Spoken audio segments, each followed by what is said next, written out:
La géographie de la drogue, ça t'intéresse? Bon, je vais te parler que des drogues illicites. Parce que sinon, on va être obligé de commencer à parler de café, d'antidépresseurs, de téléphone. Commençons avec la cocaïne. Quand on fait de la géographie, la première question qu'on se pose, c'est où?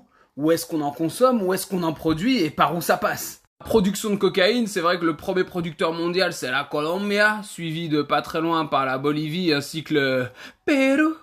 Ah.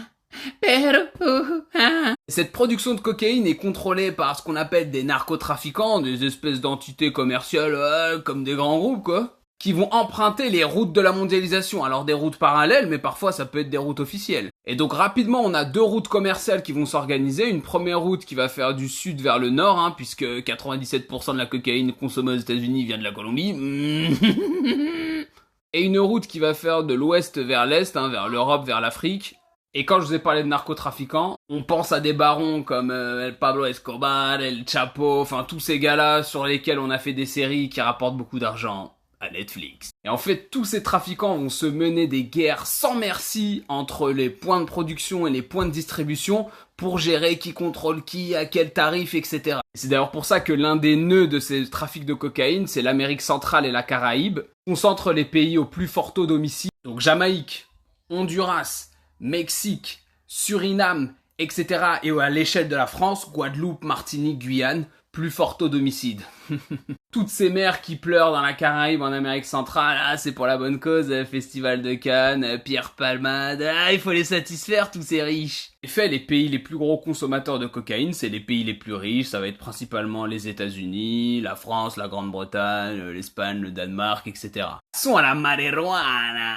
Alors pour la production, le premier pays producteur toute marijuana confondue, c'est le Maroc. Ah ouais mon pote, ensuite suivi de pas très loin de Mexico, qui distribue les marchés respectivement européens pour le Maroc et états-uniens pour le Mexique. Vous pouvez également emprunter différentes routes de la drogue pour acheminer les pays, etc. en fonction des législations. D'ailleurs, le paradoxe, la France, premier consommateur européen de cannabis, mais ça reste illégal mon pote. On arrive à la troisième drogue de ouf.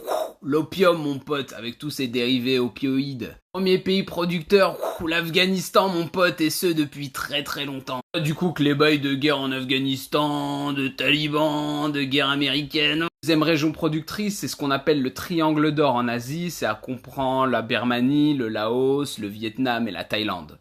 On parle d'ailleurs dans la série Le Serpent.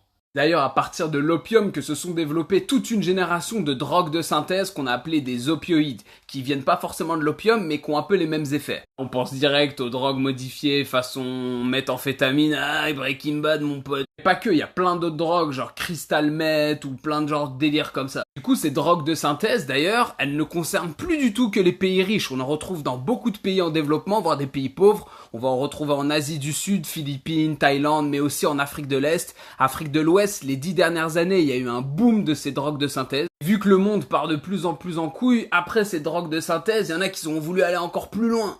Ces dernières années, notamment aux États-Unis, il y a une explosion de drogues médicamenteuses. Donc en gros, à la base, c'est des médicaments qui un peu transformés donnent des effets sales. Par exemple, la kétamine. À la base, c'est une drogue pour poney, mon pote. Des genres d'opioïdes qui ont des effets addictifs de psychopathes, mais qui détruisent genre de dingue. Donc kétamine, phétanyl, xylazine aussi, cette drogue qu'on a appelée la drogue des zombies, qui explose ces dernières années aux États-Unis. Donc comme vous pouvez le voir sur ces images, c'est une drogue qui met dans un état mais extrêmement glauque, mon pote. Donc pour finir, non les gars, la drogue c'est mal.